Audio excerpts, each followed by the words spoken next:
Welcome to the Indomitable Podcast. I'm your host, Di Cerullo, and today we have another great episode that will leave you inspired.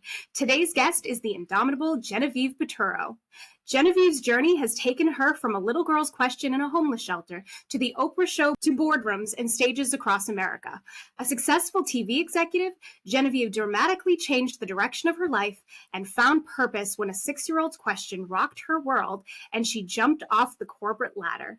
In 2001, she founded the hugely successful national organization Pajama Program and has written 2 books on purposeful leadership and launching a legacy. Wow, Genevieve, I'm so excited to have you here today. Oh, thank you for the invitation, Di. Absolutely. So you have so much more awesomeness in this bio. So I would be so grateful if you could just talk a little bit about yourself before I jump into these great questions. I did follow the corporate ladder path. For me, my dad came from Italy off the boat, married my mom, very, very traditional Italian family, and I was the firstborn of 4.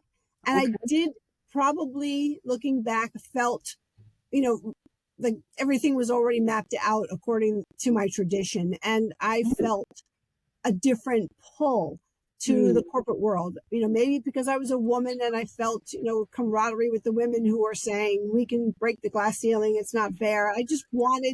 I wanted to be part of changing things for women, for young women. So I did follow that path. I loved Mary Tyler Moore's show, and she was a great role model to me late at night. I just watched my dream of, having that to me was success and status, and that would change things. So I did that for 12 years thinking that was meaningful, because I never thought of the word purpose. I never thought of a career that would be meaningful. I just thought, I guess I was just taught, find a good job, make money, pay your bills.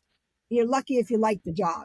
Right. And it's so different now, thankfully. I'm glad I did that, because so oftentimes, like probably many of us think, I wasted 12 years. I could have started a Pajama Program sooner, but I needed to know that there was a difference between doing that job and then finding out what came after I had that question. I questioned myself. I heard a voice 12 years in ask me, if this is the next 30 years of your life, is this enough? That's why I had to do the 12 years, so that when I answered that question, or when that question popped up, it was because there was something in me that I wasn't listening to. Right. It didn't leave me with a feeling that I was making a difference in the way that I realized was more important than, the corporate stuff I was doing. And I wanted to bring children into my life. So I started reading in an emergency shelter at night, just thought I could make a contribution that way. Yeah. And little did I know it would become an obsession and that it would change everything. I wanted to reach children at night. And when I saw the trauma in their eyes and I saw everything about them, what they were wearing, how quiet they were, their tears, trying to fall asleep and in their clothes. And it was heartbreaking. And I just thought, my mom had such a wonderful bedtime routine. And of course we had pajamas. So I brought pajamas the next time. And one little girl was so afraid to take them from me. And when I finally knelt down to try to understand and try to make her understand she could have these soft pajamas that would fit her, she leaned in and she asked me, what are pajamas? And there was something in there that took all those years to get me to the point where it just rocked my world. And everything that I wanted was nothing that I wanted. And all I wanted to do was to be with these kids and to bring them comfort and love. And it was a very crazy way to get me there. But I'm thankful that it did. And I'm thankful that for 24 years, Pajama Program has grown beyond my wildest dreams. I thought this would be something I did on the side. It just proves that we have so much goodness and support and compassion in us that we can change the world. We can be a voice that moves the world, I say. Absolutely. I completely agree. That's exactly what we should all be doing. You went from being in that corporate world, sort of trying to break that glass ceiling for those who would come after you. And then when you had sort of laid that path down, you were to be so changed by this experience. I mean, I think that's an incredible origin story, right? I think that's an incredible way to get started. So do you still sneak in and read at night, or is this your path? Is this the thing that you're doing? Well, I didn't have to sneak in to read, but I did follow when they Right. were taking them to their bedroom. That part Right. I followed, and I peered Right. in. Well, for 20 years, because of people who wanted to know more and wanted to help, Yeah. I was the executive director as well as the founder. 4 years ago, after 20 years, I wanted to speak about purpose because Yes. it's for me, it was my purpose part two. The first purpose was to Yes. start a movement and a caring organization like Pajama Program. Right. So I passed the baton as executive director. We still have reading centers, and our volunteers still go and read to the kids and give pajamas and books, as well as a teaching part of teaching bedtime routine, because Right. sadly, we all need to know about Yeah. bedtime, how important it is, healthy bedtime. So now I Absolutely. speak, and I've written 2 books on the power of purpose and the human connection and how to be a voice that moves the world. That is so incredible. Oh gosh, we should all aspire to do that kind of work. As you know, I grew up in foster care, did not have pajamas, didn't have access to those sorts of things. And to know that you were able to see just that one small thing and turn it into a love gift for the world and everybody, all the children that you came into contact with, that's an incredible feat. That's an incredible undertaking. I am so proud of you. That is so amazing. So thank you for that impact that you have made on the world so far. I appreciate where that's coming from, because I know you understand that you said the word, it's love. Yes, it's love. Yeah. And I thought that was all I could manage were a pair of pajamas and a storybook. And I quickly learned that the reason the sentence, "Can I bring pajamas?" to the staff came because of the reflection of my mom. And that's what she gave us, love at bedtime. And you hit it on the head. That's what people understood. When I understood that it was love. Yes. That's what they need. Yes. I think a lot of times when I personally talk to folks about, the work that they can be doing for foster kids and how we are all responsible for the children in our own communities as the adults who live here, I think people feel taken aback and they're like, oh, well, it's too big of a problem to solve.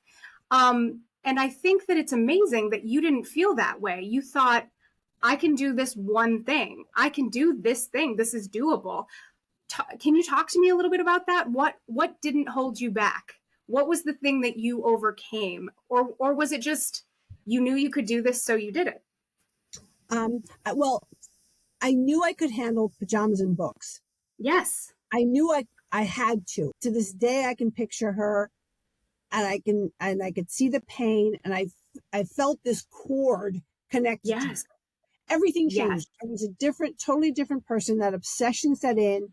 It caused my life to be turned upside down, of course, in beautiful ways, but also in practical, not so nice ways that I didn't handle, because I was obsessed. I just I couldn't let that continue, even if it was just however many kids I could handle. And when people wanted to help after I had got the nerve up to tell them what I was doing, because I felt my world crumbling, and I was afraid of my mortgage. I was afraid of everything. Yes. But it didn't stop. But when I realized the human connection is a support system for every one of us, that people want to support us, then we grew and grew and grew. So it was nothing short of opening your heart, being the most vulnerable, trusting that inclination, that voice in you that says, follow your heart, follow where you feel, follow where you can do something good. If you follow that, it may not be so easy. I mean, unless you're a billionaire. Right. But it will lead you to a totally different life where you just feel like your heart's gotten so big, and all you need is the smiles on those little faces or any faces, whomever you're helping. Absolutely. I could not agree more. That's completely tremendous. I feel exactly the same way, and I will run into pushback so often from folks, and I'm just like, no, I'm not saying I can change the system. I'm not saying I can change everything. I'm saying you can plant seeds with just the small thing that you can do. And I think back, even in my own childhood, to all the times, I included it in my book, to all the times one adult just saw me as a person, just saw the humanity in me, and what an impact that had on my life at the time. And the fact that you knew that about yourself, that you could just do this one thing and you were willing to take that risk. I don't think, maybe you don't realize how different and powerful that is, but a lot of times people will hear that call or feel that pull to be knocked into their, purposeful path, and they'll ignore it from the fear. But you didn't do that, and I think that's incredible. It is scary.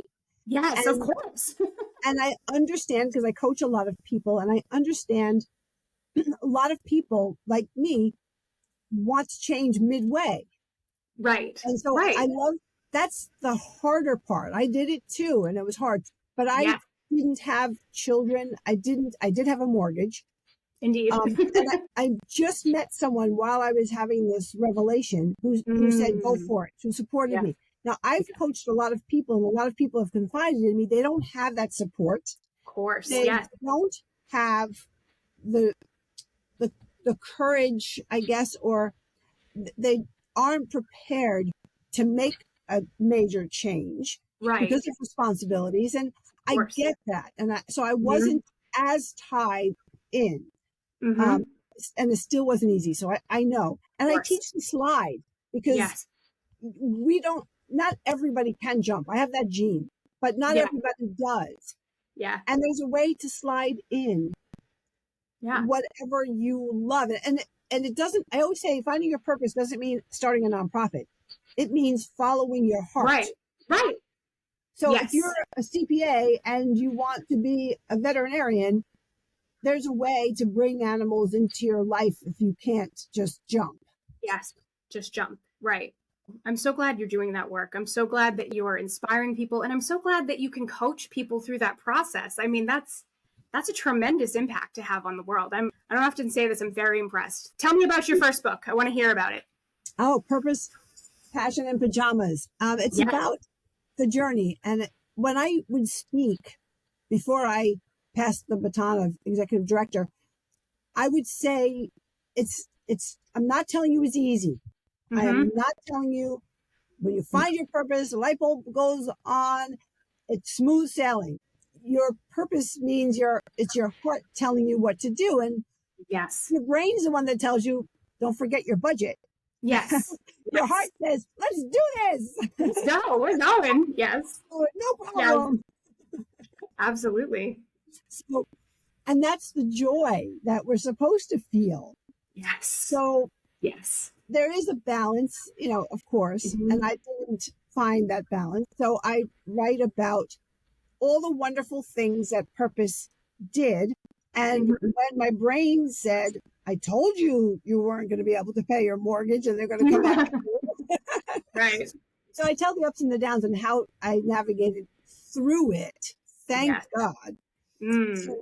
To find a way to make my heart lead, but my head help. Because usually it's the other way around. Your head leads and your heart helps along the way. But when you find your purpose, it flips.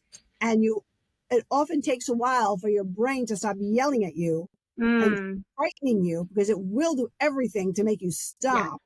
Yes. But if you continue going and you do things like talk to yourself and love yourself and meditate and trust, your brain gets to a point where it's like almost literally says, okay, I see she's following the heart. I'm smart. Let me help now. Yes. And it flips. Yes, exactly. So I see it in here. I got to ask, tell me about Oprah. Yes, that was incredible. That was definitely a highlight. That definitely took us up, 10 notches. Yes. People were writing in, apparently, because I got a call out of the blue And the woman said, "Hi, this is so-and-so, producer on the Oprah Winfrey Show. Do you have a minute?" Yes. And I know, right? And there was nobody there but me. And I'm trying, and that's where the brain, half of it was like going, "Oh my God, Oh my God, Nova. Yes. And the other half is, if you don't stop and take control, Yeah. you'll never hear from them again. Right. So I managed to speak in English coherently, answer the questions short and sweet. Wow. And they called several times for more information and finally booked me. And it was an incredible, anybody can see it. It's on my website, it's on YouTube, but it's an incredible interview because there's a big surprise, which I'm not going to give away, but you can find it on my website. Right. And it did change everything. And she is the most loving, talk about knowing purpose. She's very loving. She cared. She wants to know. She looks you in the eye. She has an aura that's compassionate and interested. And that's why she is relevant, and will be forever. Right. Absolutely. Absolutely. I remember even when I was a kid, I was like, someday I'm going to write my book and I'm going to go tell Oprah. So I'm like, like every foster kid coming up ever, I'm going to survive so I can write this book and tell it to Oprah. But by the time I got all the way there, she was already on like her, with her dynasty. So someday though, see it. My husband taught me visualization and meditation. See it. Yep. See it. Yes. See yourself talking to her. Yes, absolutely. I mean, this day and age, she's only talking to like princesses and stuff. But someday, I'm gonna someday princesses and Di. So you have the right name. I know. That's what when I introduce myself to people for the first time, I'll say it's Di, like the princess, and they'll be like, "Okay, Princess Di." Although sometimes I'll get younger folks and they'll be like, "Who?" And I'm like, "No. Nobody likes when you do that. Nobody likes when you do that." Okay, I see that you have 2 books here. So tell me about your second book. Well, still people ask me to coach them and help them starting a nonprofit. So I'm always happy to do that because that's what I started. Yes. I learned the lessons that I teach for leadership, but the nonprofit world needs a lot of moxie. We do. And so I called it Purpose, Passion, and Moxie because that's how I started. I did not have any money. I did not, I was a spender, am still a spender. So I didn't plan any of this. So I had, people call it chutzpah. I call it moxie. You should know, right? From Boston. That's where I sure do. Is. Yeah. Yes, ma'am.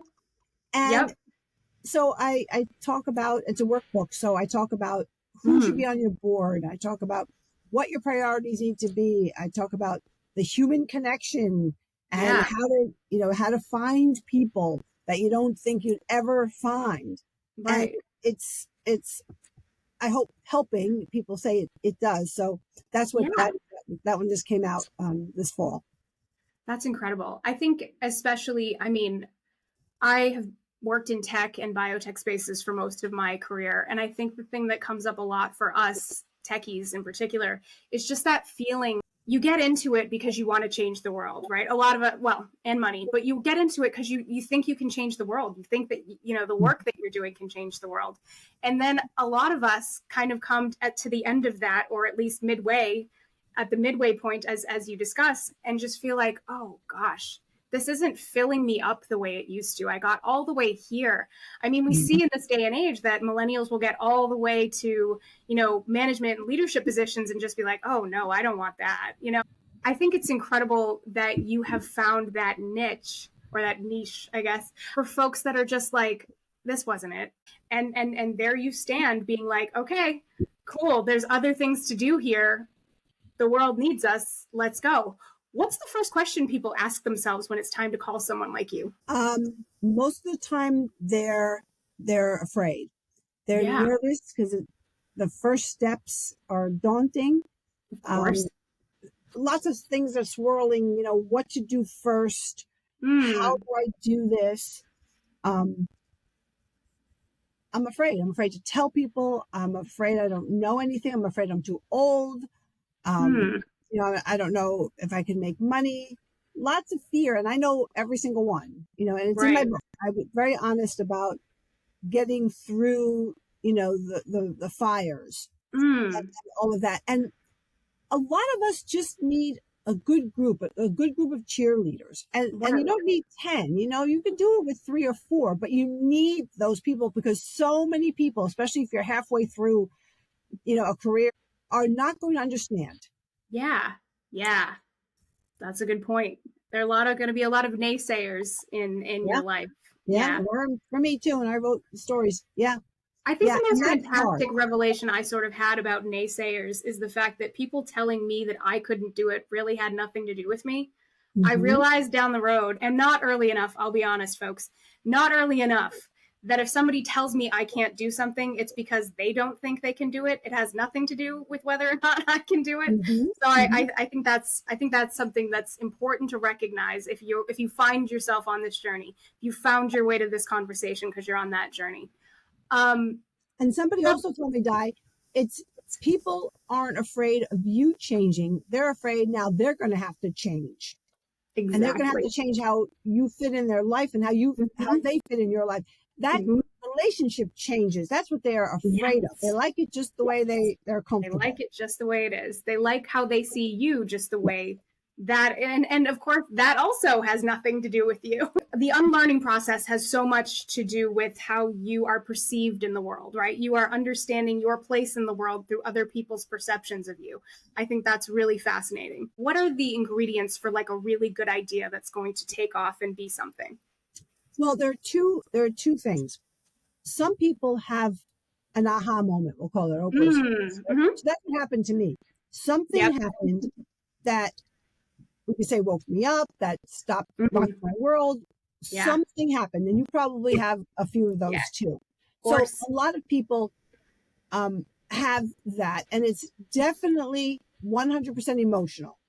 I would Yes. say for both nonprofit and for a change of a career, it's Mm-hmm. emotional. You Right. really, Right. really want to do this, and it's not for the money. Either you had a moment that changed everything and you saw the light, or Yes. you it's always been there and you haven't been brave enough to take it off the back burner and bring it to the front. Yep. Because so many people know what their purpose is. They know what Yes. they want to do. They Yep. didn't start there. They're halfway through their career or their life, and they know whether they're going to admit it right away or not. They know.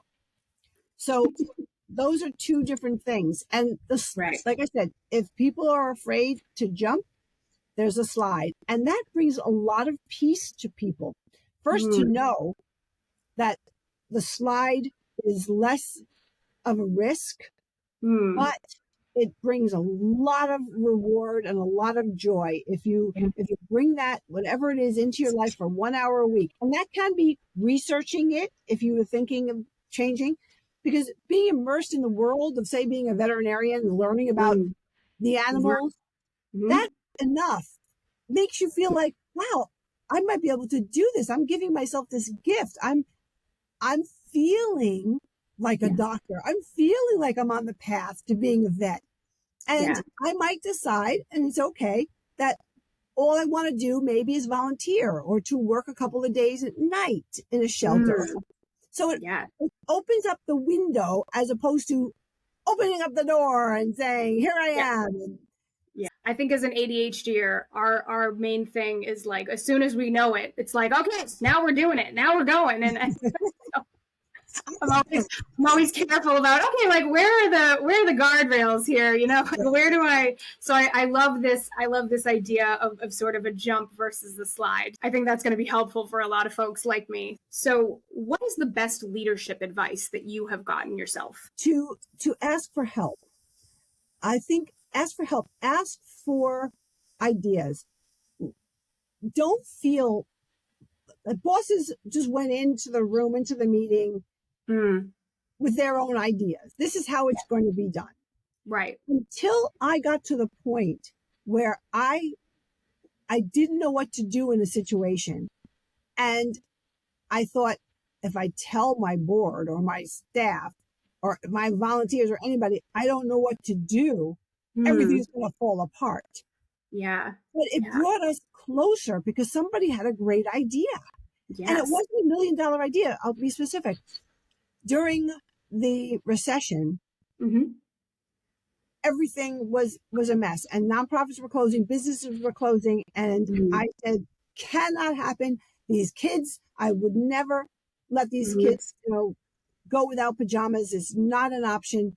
And one of the caregivers had said to me on one of my return visits, I love to see you coming back, because you know how many people tell the kids they're coming back and they don't?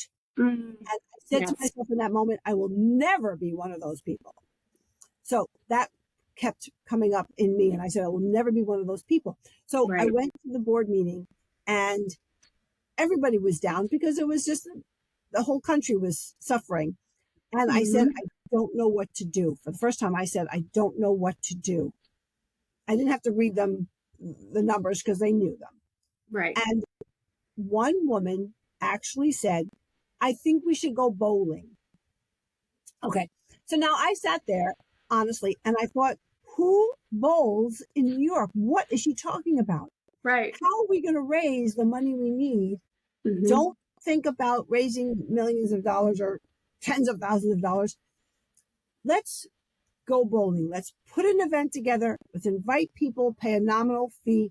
Let's go bowling. And nobody else had an idea, and I didn't have any other ideas. She was a smart woman. So I said, okay. So we had our marketing. We put it out there. We charged, a little bit of money. Went to the local bowling alley. A few of our other chapters said, oh, that's fun. We'll do it too. Right. Well, we didn't raise that much money, but we raised morale. We raised our camaraderie. We rallied for each other. People brought people to come bowl. And they learned about what we were doing. I spoke about it. Everyone was lifted because we just needed that relief, that coming together, that being part of a team and bowling and laughing in the middle of a recession, that it changed almost like changed the trajectory. Instead of going down, down, down, we were going up, up, up. Yes. In attitude, in morale, in hope, in ideas. And more people learning. And I tell her all the time, and I wrote about it in the book, that changed us as human beings now with a common purpose at a time when we needed something to hold on to and we needed to lean on each other. And that's the power of the human connection, especially when you have a one purpose and somebody has a vision. People will gather round. Building community is probably one of the strongest things I've ever learned how to do in my life. I think that building up our communities is what has the best trickle down effect in terms of unknown outcomes at the time, right? I volunteer a lot at the library at my kids' school, and they call me Mrs. Books there.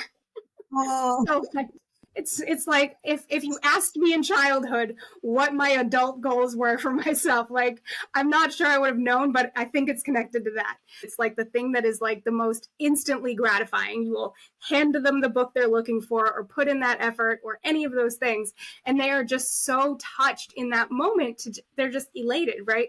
So I think of those things that I do, any of those anywhere that I go, as the things that I won't know how they'll impact down the line, but they'll build up in my community in ways that I can't know yet, right? And I think that those are the most powerful things that we can do as people and as adults. So you are exactly right. Yeah, and bosses can't do that. Leaders are learning how to do that and to include, and only then will your team and your employees, from the newly hired to your rising stars, feel like they're behind something. We're all in this together. Yes. Especially in this day and age when you're talking about millennials being the biggest group currently in the workforce, and then, Gen Z even bigger coming up right behind us.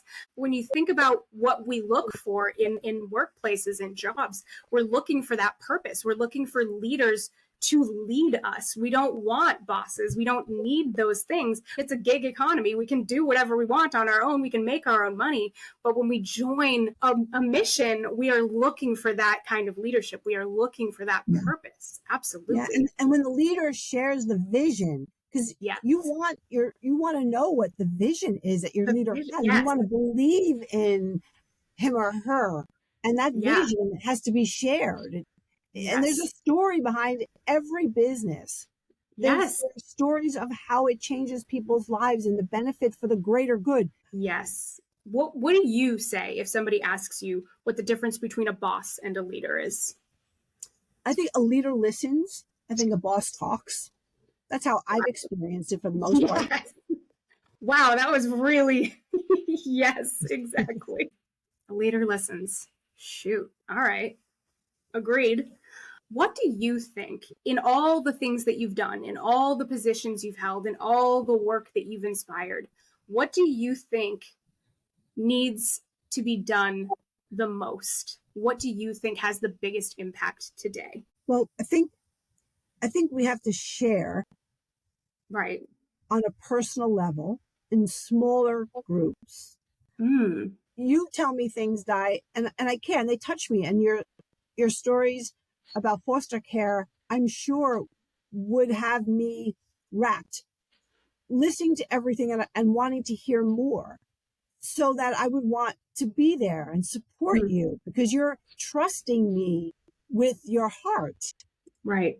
And when I trusted people with the story of the little girl and they wanted to hear more, they wanted to be a part of it, we did so much. And it doesn't matter what our backgrounds were. It doesn't matter who had a lot of money and who didn't. And it didn't matter what separated us. Right. But technology has not helped in eliminating the one-on-ones. We need to find a way. And now not working every day in an office is also not helping bring us together. But I think we need to make the most of finding ways to come back together and to share and to laugh and to have a goal, that makes things better, not a goal that divides us, that, we have a goal because we're going to do this and we have a goal, we're going to do the opposite. Not that. Somewhere in all of what we're going through is somebody with an idea that's going to catch on. Right. We haven't seen that power yet, but I pray that it's there. And I think that people are looking and searching. You can call it spiritual path, the true self, their heart. And I think we want to feel, and I think we've been cut off from feeling because COVID made us fear for our lives. Technology made it okay not to be physically together. So I think we need to feel safe and open our hearts, and that might still take a little while. Yeah, I agree. I think the times these days seem to be profiting off of our fear and divisiveness and continuing that, when from my line of work and the things that I do, I can't imagine how that helps. I can't imagine that helps anybody. It isn't helping me. It isn't helping the kids that grow up like me. It's sort of keeping everything in place. It's keeping, and as I look back to what has changed between today and when I was a child, even in just the foster care system, not counting everybody else, things have stayed the same or gotten worse. And it's like, how can we all be running in place here and not changing anything? And who benefits if that is the case? I think you're right. I think growing community and being in person and seeing each other really does have that impact. I think that's an incredible way of looking at it. Because we see instances of pure goodness that break boundaries of how much money anybody has. I mean, because of Pajama Program, I got a lot of people saying, "Hey, did you see that bus driver who gave the kid pajamas? Did you see that story, Di?" I did not. No, tell me. So a lot of schools have pajama day for the kids, right? So apparently, I don't remember where, but there was a bus driver who took kids to school, and he knew the kids, because he recognized them every day. And one little boy, I don't know if he was crying, he was very sad. And the bus driver said, "Hey, Bobby," or whatever his name was, "what's the matter?" And he said, "Today's pajama day and I don't have pajamas," or something to that effect. And the bus driver, on his own, after he dropped the kid off, he went and he bought pajamas. He brought them to the school for the kid. And It made national headlines, Today Show, Good Morning America, everything. Mm-hmm. That Yes. brings us together for 5 minutes. It touched us so much. That's why it made the news. Yes. It grounded everybody in the same experience at once. And it was nobody could defend that it was dumb, it was stupid, it was a waste of time. Everybody was on the same page for 5 minutes. And if we keep doing that, maybe we can make 5 minutes, 10 minutes, 50 minutes a day, a week, a month. Yes. I mean, in just this conversation, I'm over here taking tiny notes over here, and I'm thinking to myself, ooh, you know what we need to do at the school, because I'm on the PTO. I was like, we need to take up pajamas, because we do have pajama days as rewards for the kids. But it didn't even occur to me, what happens to the kids that don't have pajamas? Do they just not go in? So of course we should take up extra pajamas and have the office hold on to them for kids who need them. Of course we should do that. Hopefully someone has thought of things like that, but not everywhere, because we often had to give pajamas to teachers for exactly that reason. Yep. Oh my gosh, completely. So at our school, we're incredibly inclusive. We live in a city, so the PTO absorbs all of if there's a kid who can't participate and wants to participate, we just pay for everybody, right? So that's one of the things that I hadn't even considered. Pajama day. See, even just this conversation, you're going to help all these other little kids that didn't even occur to me that pajamas are one of those things. Well, see, it occurred to you. Yes, exactly. All set. Completely going to be something that changes yet another community. How, I would love to talk to you forever, but how do people follow you and support your mission? Well, everything is on GenevievePiturro.com, my website. Beautiful. They can find Pajama Program separately at pajamaprogram.org. Mm-hmm. Also, if they're wondering about their purpose, if they go to my website, GenevievePiturro.com, on top it says an exercise to find your purpose. That'll help. Whether you think you know it or whether you're going to tell yourself you have no clue what it is. And sometimes that's the case. But a lot of times you know what it is and just don't know how just ignoring it. Never happened. But take that. It's 90 minutes of alone time. So you really have to take 90 minutes of alone time and no laptop. You're going to write with pen and paper. There's power, I believe, in writing and going through it. You have a glass of wine, or a cup of tea. Nobody knocking on the door, no phone, in 90 minutes. That's powerful. Just that self-reflection time that you've set time aside for. I love that. Yeah. So brilliant. So brilliant. Yeah. This could go on forever. Life gives you enough detours and makes you move and really touches you. Sometimes you learn things easily and sometimes it takes. Well, you became what you wanted to see in the world, and I think that has power too. Thank you for being here today. I'm so grateful to have you. Thank you, guys.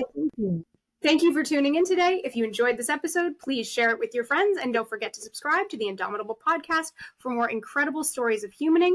Remember, my new book, Indomitable: A Foster Care Story, is available wherever you get your books.